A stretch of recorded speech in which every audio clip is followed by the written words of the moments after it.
Selamat datang di channel Alur Donghua. Sebelum menonton, silahkan subscribe, biar Mimin tambah semangat update-nya.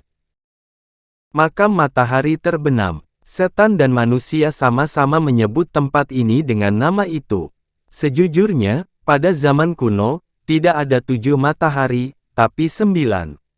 Tapi ketika klan manusia dan iblis pertama kali tiba di alam roh, pertempuran besar melanda sebagian besar ras di alam roh. Ratusan karakter dengan kultivasi yang sebanding dengan yang ada di alam abadi bertarung di seluruh alam roh untuk alasan yang tidak diketahui. Akibatnya, tidak hanya yang lemah binasa, tetapi daratan, gunung, dan lautan yang luas mengalami perubahan yang menakjubkan, membelah bumi dan menghancurkan 2 matahari.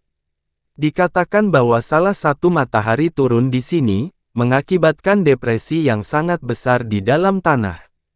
Namun, terbang melintasi apa yang disebut depresi ini akan membutuhkan seorang kultivator tingkat tinggi setidaknya 1 tahun untuk terbang, bahkan dengan menggunakan kekuatan penuh dari harta sihir mereka. Depresi itu sendiri berisi pegunungan yang tak terhitung jumlahnya dan puluhan danau raksasa yang membentang berjuta kilometer, belum lagi hutan dan dataran. Dikatakan bahwa bahkan jika 10 juta kultivator memasuki makam matahari terbenam, mereka hanya akan menjadi setetes air di lautan luas. Wilayah yang begitu luas memiliki beberapa pemukiman manusia di perbatasannya. Salah satu pemukiman yang lebih terkenal adalah kota skala raksasa yang dikendalikan oleh kultivator, Setting Sun City. Kota ini dibangun dekat dengan makam matahari terbenam. Meskipun ukurannya hampir sama dengan kota kultivator lainnya, banyak kultivator kelas menengah dan tinggi muncul di sana, memeringkatnya di antara 3 kota teratas di wilayah asal surgawi. Selain kultivator, ada juga banyak pemurni tubuh bermutu tinggi. Pemurni tubuh memiliki kekuatan yang setara dengan kekuatan kultivator pembentukan yayasan dan formasi inti, tetapi jumlah mereka setidaknya 10 kali lebih besar. Jika bukan karena sedikitnya jumlah pemurni tubuh kelas puncak dan kultivator tahap transformasi dewa yang hadir di kota, akan sulit untuk menyebutnya sebagai kota kultivator. Tapi lucunya, di sisi lain Setting Sun City di Tanah Iblis, ada sebuah kota dengan nama yang sama yang didirikan oleh para kultivator iblis. Dikatakan kota iblis itu bahkan lebih besar dari Setting Sun City milik manusia. Kultivator setan tingkat tinggi berkumpul di sana berbondong-bondong. Bahkan ada kultivator manusia yang kuat yang pergi mengamati kota dari kejauhan. Namun, Han Li tidak terlalu tertarik dengan kota iblis itu. Pada saat itu, dia sedang berjalan menyusuri salah satu jalan di Setting Sun City manusia dan melihat toko-toko tinggi yang rapi di kedua sisinya dengan ekspresi aneh di wajahnya. Ini hanya jalan umum di kota dan pemilik toko dari toko ini bukanlah kultivator kondensasi Qi, tetapi pengolah tubuh tingkat rendah. Barang-barang yang dijual di toko ini berkisar dari bahan binatang iblis hingga alat sihir dan roh. Ada bermacam-macam barang, tapi tidak ada toko yang khusus menjual barang-barang fana biasa.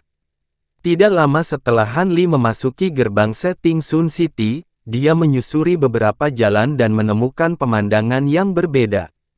Kota ini sangat besar, bahkan dengan banyak kultivator dan penyuling tubuh. Mayoritas orang di kota adalah manusia.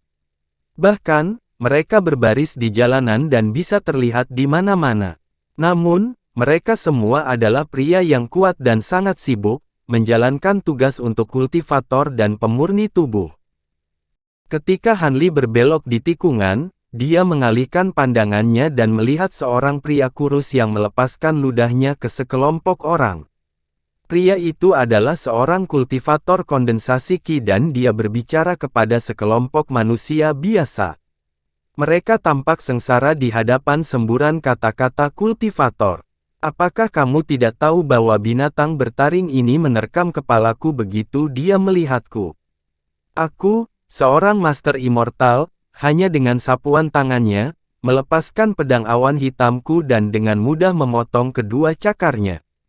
Alat sulap saya dapat ditukar dengan 10 batu roh kelas menengah. Meskipun itu hanya alat sulap tingkat rendah, itu mungkin. Hah, siapa kamu? Ketika sebuah tangan menekan bahu pria kurus itu, dia buru-buru berteriak dan berbalik, menemukan seorang pria muda menatapnya dengan senyum berseri-seri. Saat pria kurus itu berpikir untuk menegurnya, dia memperhatikan bahwa cincin emas berkilau di jari Han Li. Dia kemudian tersenyum paksa dan bertanya, "Nama saya Tiang Xing.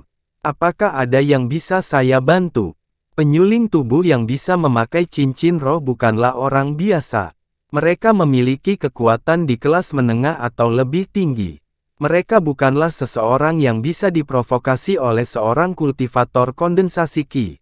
"Nama saya Han," Han Li dengan tenang berkata, "saya baru saja melihat betapa bahagianya Anda mengobrol dan sepertinya Anda tahu banyak tentang kota.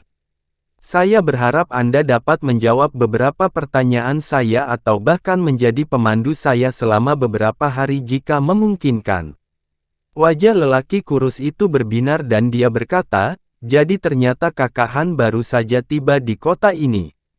Nah, Anda menemukan orang yang tepat. Meskipun saya tidak akan mengatakan bahwa saya tahu segalanya tentang kota ini, saya pernah tinggal di sini selama beberapa dekade. Tapi bolehkah saya bertanya bagaimana Anda berencana mempekerjakan saya?" Han Li menggosok dagunya dan mengusulkan, "Aku akan memberimu 10 batu roh untuk setiap hari." Pria kurus itu menatap Han Li dari dekat dan kemudian tersenyum, berkata, "Itu terlalu sedikit. Tolong beri saya sedikit lagi. Saya juga seorang kultivator. Saya bisa mendapatkan batu roh sebanyak itu dengan mengambil obat roh di luar." Han Li mendengus. Meskipun dia tidak suka meributkan hal-hal kecil, dia tidak ingin pria kurus itu serakah dan terus terang berkata, 10 batu roh sudah banyak. Mari kita lihat Anda menemukan beberapa obat roh di luar dan tidak takut menjadi makan malam binatang iblis. Aku akan memberimu 20 batu roh dan itu saja." "Baiklah, aku setuju. Anda dapat terus berbicara. Master Immortal ini dan aku akan keluar lebih dulu."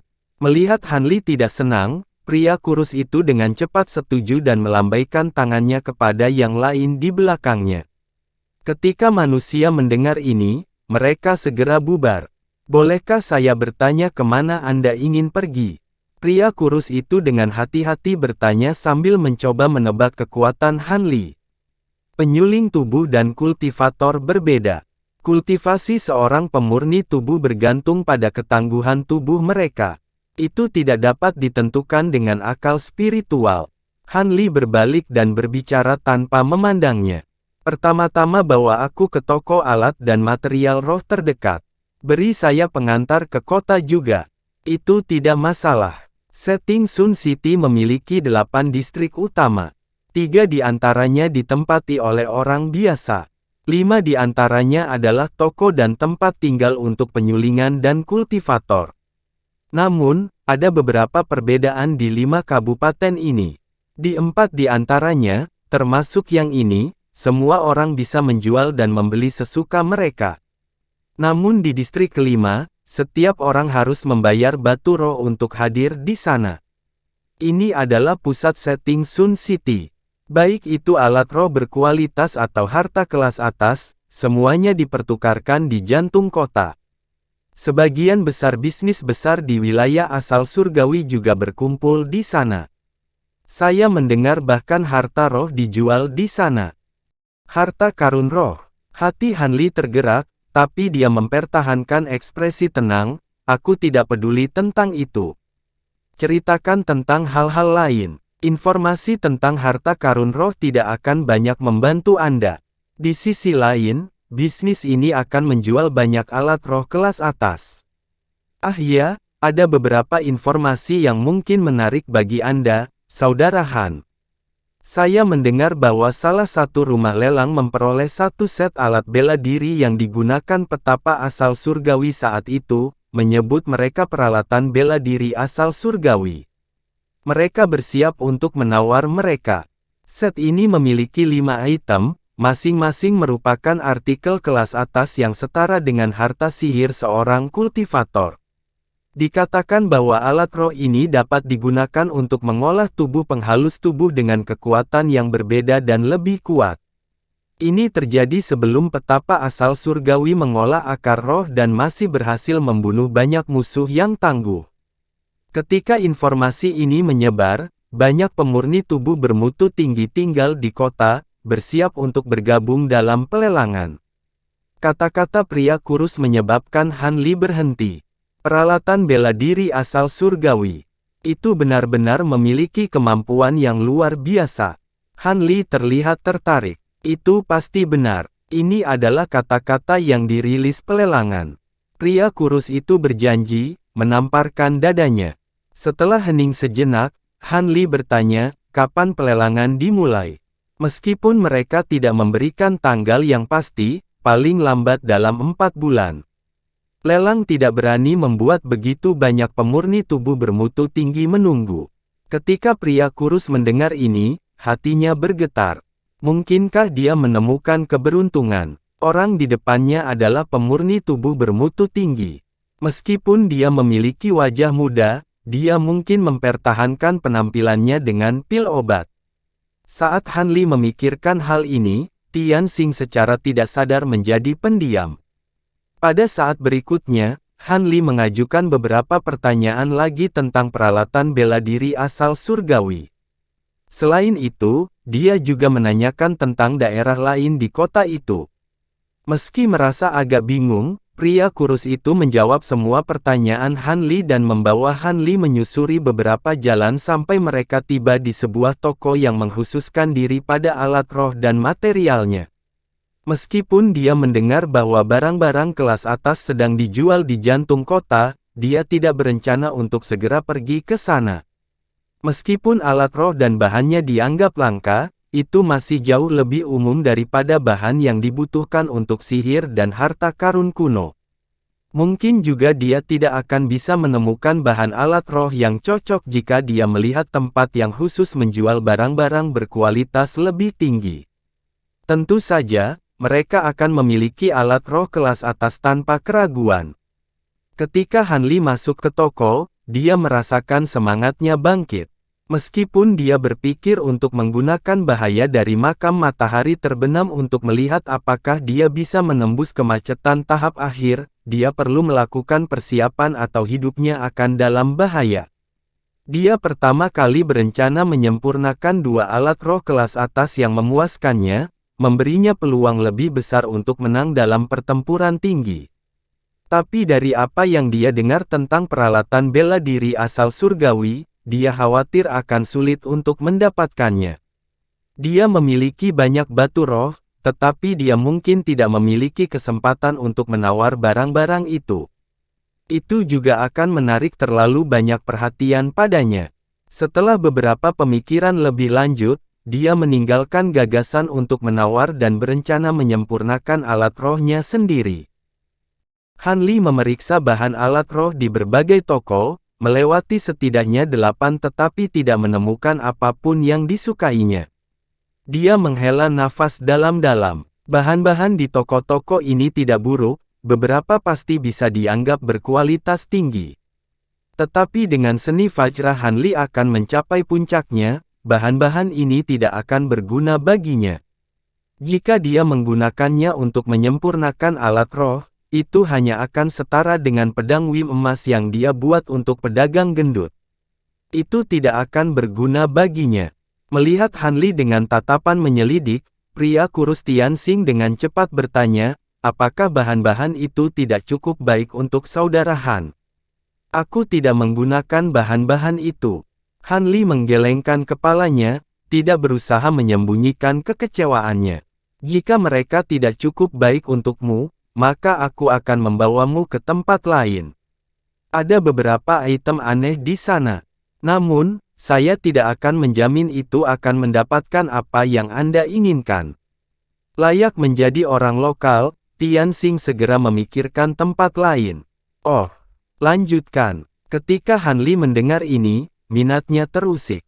Keduanya meninggalkan jalan dan mengambil kereta binatang. Tapi saat Han Li menginjakkan kaki di atasnya, dia tiba-tiba mendengar auman naga di langit, diikuti oleh teriakan harimau.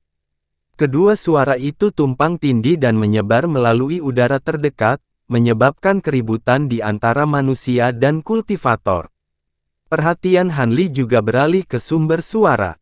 Han Li dengan cepat melihat titik hitam melesat di udara, dengan cepat tiba di atasnya. Itu adalah binatang berkepala 3 dengan 1 harimau dan 1 kepala naga. Itu menarik kereta biru samar dengan cepat di udara. Suara binatang itu dengan cepat menghilang ke kejauhan. Dewa Roh Huang Liang meninggalkan kediaman guanya. Bagaimana mungkin? Teriak Tianxing. Siapa orang itu? Han Li bertanya. Tianxing dikejutkan oleh pertanyaan Han Li dan melihat Han Li dengan tatapan aneh. Han Li berkedip dan terkekeh, apa? Mungkinkah bunga mekar di wajahku? Tampaknya kakak Han datang dari tempat yang jauh. Maksudmu orang ini cukup terkenal di setting Sun City? Han Li mengerutkan kening. Tianxing dengan bersemangat menjelaskan, meskipun penguasa kota adalah seorang kultivator tahap transformasi Dewa Pertengahan, kultivator terkuat bukanlah dia, melainkan Dewa Roh Huang Liang yang tinggal di gunung terdekat selama lebih dari 10.000 tahun. Dikatakan bahwa dia berada pada tahap di mana dia menggabungkan 5 elemen, seorang kultivator tahap Void Refinement awal. Tahap Void Refinement. Hati Han Li bergetar. Ketika ia menjadi kultivator tahap transformasi dewa, Han Li memahami kesenjangan besar antara tahap transformasi dewa dan tahap penyempurnaan Void. Dalam beberapa dekade terakhir di alam roh, kultivasi tingkat tinggi yang dia dengar adalah tahap integrasi. 3 penguasa manusia adalah contoh yang menyelesaikan bidang kultivasi itu. Dari apa yang dia dengar dari manusia dan kultivator lainnya, dia tidak pernah mendengar desas-desus tentang kenaikan besar atau kesengsaraan kenaikan. Seolah-olah keberadaan tingkat tertinggi di alam roh tidak pernah muncul. Tentu saja, mungkin saja, dia berinteraksi dengan masyarakat kelas bawah di mana informasi semacam itu jarang. Setelah mereka naik kereta binatang, Tianxing dengan bersemangat memberi Han Li beberapa informasi tentang Dewa Roh Huang Liang, tetapi sebagian besar tentang reputasinya yang agung. Han Li mendengarkannya sambil tersenyum. Gerbong tersebut melaju melewati kota selama beberapa jam sebelum tiba-tiba berhenti di ujung jalan. Han Li melompat dari kereta dan melihat sekelilingnya untuk menemukan sebuah toko besar. Toko itu tampak tidak biasa. Pintunya agak tinggi dan didekorasi dengan warna emas yang provokatif. Kata-kata Paviliun Dunia Langit tertulis di tandanya. Sisi pintu adalah 2 tiang besi setinggi 3 meter. Ada rantai perak yang mengikat makhluk mirip kadal merah ke pilar. Kedua makhluk itu langsung berdiri saat melihat Han Li turun dari kereta dan mereka memandangnya dengan tatapan bermusuhan. Ayo pergi. Tianxing memandang binatang buas itu tanpa banyak perhatian, dan mengeluarkan ubin kuning, melambaikannya ke kedua binatang itu. Kedua kadal itu kemudian mengeluarkan raungan aneh dan berjongkok kembali ke tanah, membiarkan keduanya lewat. Ketika Han Li tiba di dalam, dia tanpa sadar mengerutkan kening. Hanya ada ruangan sederhana yang membentang lebih dari 200 meter. Meski beberapa barang dipajang, sebagian besar tempat itu kosong. Di sudut ruangan, ada tangga dengan kursi di sebelahnya.